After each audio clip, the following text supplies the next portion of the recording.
Inspiration, education, lifestyle and motivation. Let's go on a journey. Life lessons with Jason.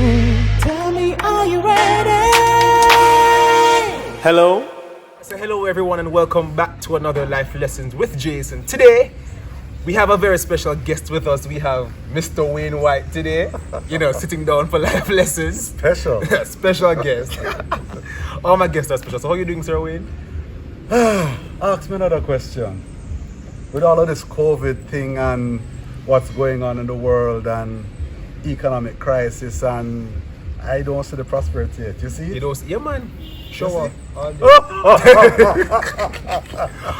day. all day. But I'm not bad. I'm giving thanks. Things could have been better, but I'm not complaining.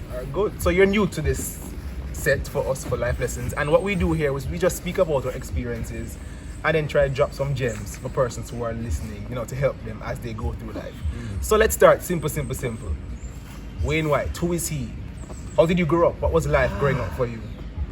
Life growing up for me was well disciplined, but exposing. I had a father who was a disciplinarian. All T's were dotted and all I's were crossed. Wait. But you know what I'm saying. Just but at the same time, he was a man who believed in exposure. You are supposed to know who you are, be exposed to the finer things of life. And so while it was rigid, as I say, there was latitude for personal development.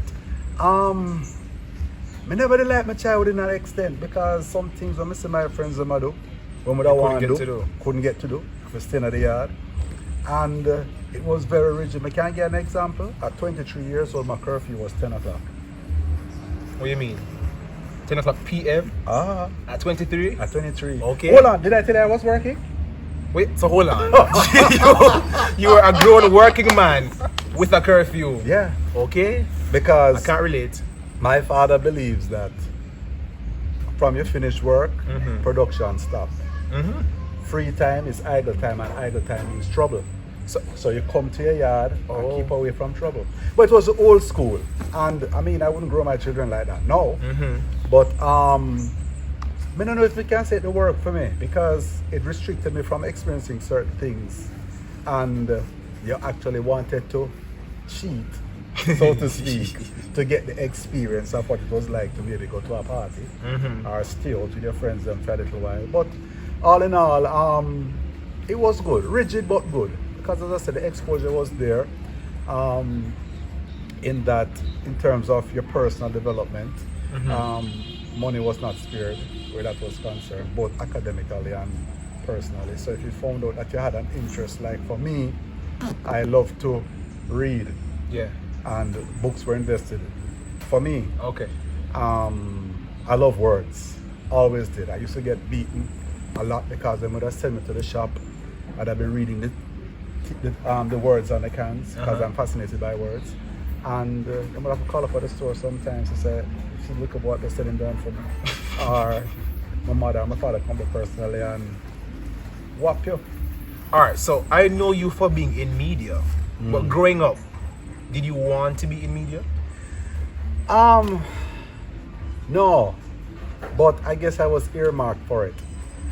Frankly, or funny rather, a lot of my friends from high school, when they found out I was in media, said they knew that's where I would end up, because they saw it. I didn't. I just knew I was able to speak well. That's it. Speak well. I can deliver myself. Anything to do with words, I am great at it. To write, to create any creation, any, you want a phrase or whatever. I was always good at that. Yeah. So what was the plan though? What did you want to be? I want to be a pilot. So what happened? What happened? Marriage happened. Okay. So marriage changed all of that. So I did my first commercial when I was 17 years old for a place that they call Warehouse. And that was happenstance. I was actually there when the recording was being done, and I heard the script, and of course I just started to modulate. Yeah. And they heard me, and the person who was being recorded was shifted one side, and I was ushered in. Okay. And I've been dabbling in it from then on and off. Script writing for commercials, doing like what do you call that? Infomercials and stuff like that. But I really wanted to fly. Okay. I so wanted to fly that I at one point was going to join the US Army. Oh.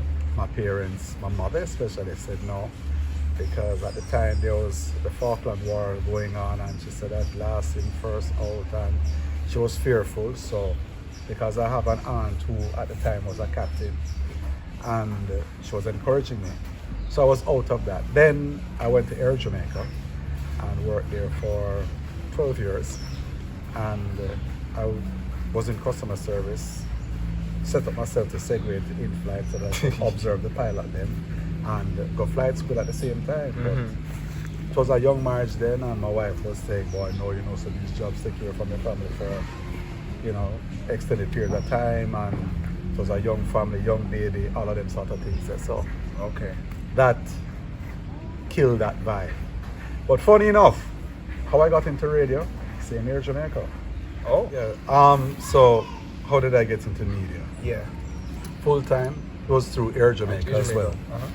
I use a paging phone a lot, announcing and both arrival and departure of flights, as well as paging passengers, and people were always impressed with my voice. And it's through that I was discovered. Never forget, I got a call from a co-worker saying that Patrick Lafayette wanted to get in touch with me, and he's going to call me. I was kind of annoyed at the time because I was having a bad day. So when he called, Patrick is actually my favorite DJ at the time.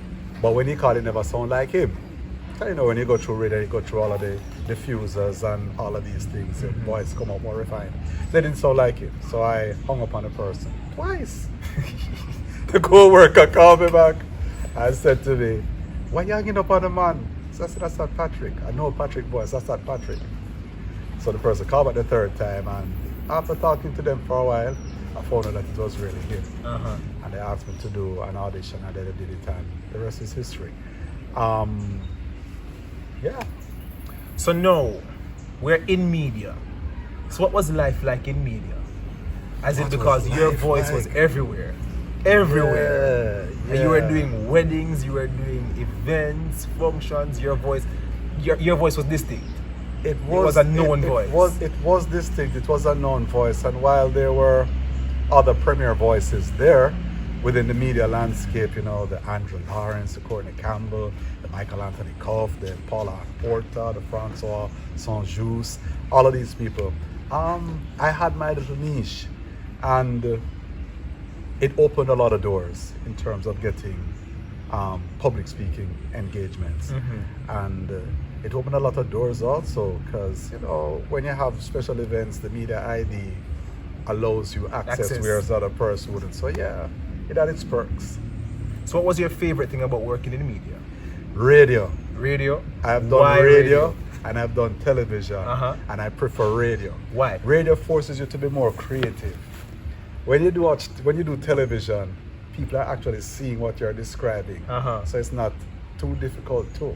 But when you're in radio, the person can't see, so you have to create it so vivid that the person who is sitting wherever they are is visualizing, and you're bringing that alive. So it forces you to be more communicative, and it builds you out more in terms of your creativity. Radio is it for me. And you loved it? Absolutely. All right. Absolutely. So, being someone who was known on radio, you hear your voice, know it's you. You had your fan base. Was there ever a time when you felt like you were caught up in it? Like, I am Wayne Whyte. This is me. No. Never. No. Never. I never. I by nature a roots man. I don't like hype. I really don't like the limelight, but because of my skill sets, it pushes me in that arena. But no, sir. You're just a normal person, because can I tell you, as a media personality, it's when your roots are your article, where the Rayman can come talk to you, and you're not pretentious. That's what makes you even more popular. And that's who I was. So let's. Is there one defining moment that you'll never forget working in media? Maybe it was the first big break you got, first on-air mistake. No story like that. I'm going to tell you something that might shock a lot of people. Ooh, it's exclusive. All through my years growing up, even through high school, I was credited for having a good voice. Yeah. I was teased for it because my voice was deeper than most of my friends. People always tell me, but I never ever think when I listen back to me, I was never ever impressed. Oh. Never ever impressed. I wanted to sound like certain people, and I always said to myself, why I can't sound like them? Yeah. But at the same time, people were saying, boy, your voice. It just never did resonate with me. Yandy Phillips, Aye. when she Yandy. won Miss Universe. Miss Universe. I used to have a program on Fridays called Earshot, where we invite in guests and they play music. We get to know the real them, so to speak, in a 1 hour slot. And she said to me, boy, I listen to you, you have such a beautiful voice. So I was saying to her, I said, yeah. Yandy. I said, yeah. I just said, no. And she said to me, do you know the way you sound to yourself is not the way you sound to people? Oh. And that was my epiphany. Okay. I said, huh? She said, yeah, the way you sound to yourself, that's not the way you sound to people. It's uncanny, but it is. And that was when I became more confident. So I spoke now more confidently. I was able to manipulate my voice more because what she said turned on a light bulb for me. Yeah. And yeah, that was a defining moment for me. So And that was well into my yeah. Yeah. So off the bat, do you have a personal mantra? Is there something that you To live thine by? own self be true. I mean, I remember the late Governor General, Sir Florizel Glasspool. At 14 years old, he asked me, young man, what do you want to be in life? And I couldn't answer. And he began to lecture me. Well, not just myself, and about 3 other guys.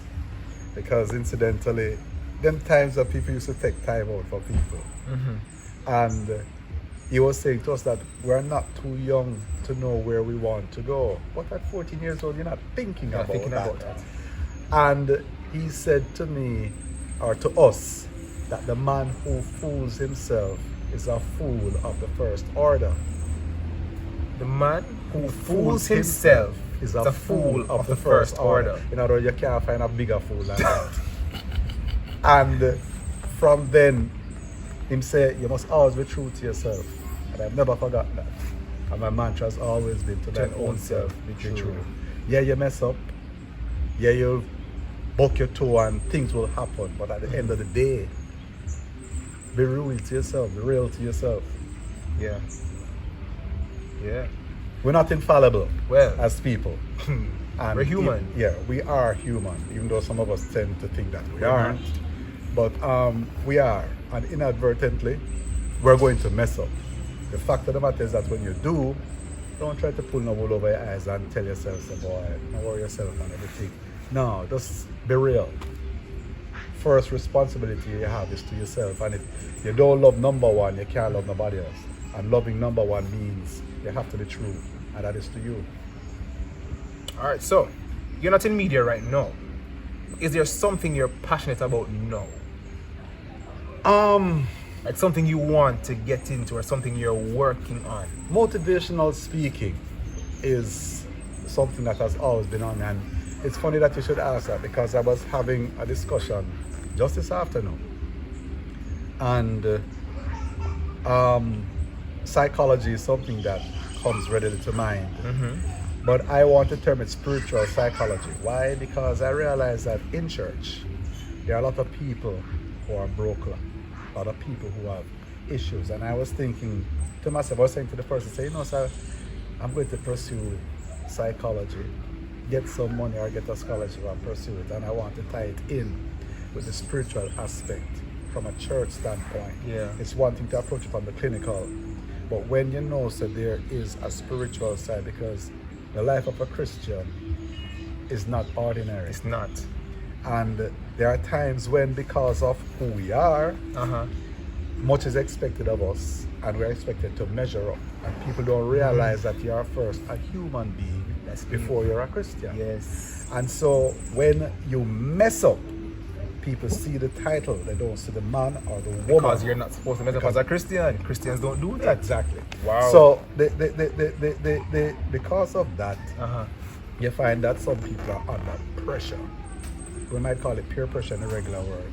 I don't want to call it spiritual pressure, but some sort of pressure. Pressure, yeah. And you find out also that there are broken people who don't know how to approach them pastor or a brethren to say, boy, you know, say I'm going through this. Yeah. And this is what, because sometimes the situation is one that they might find embarrassing or shameful. Yeah. And you know how we are, optics is everything. Everything. And pride is everything. It's all a facade. And People the whole, can see. That's it. Yes. The whole thing is a facade. And sometimes most of us are so caught up in what's going on around us on our own life that I bypass Jason and I don't even realize that Jason is broken. Exactly. So I'm thinking about that. Mentoring is another thing that I have in mind, because I think that there are a lot of disenfranchised and misled youth out there that need somebody to guide them. For want of a better word, you realize that you find out that a lot of youth get themselves in trouble because of the wrong association.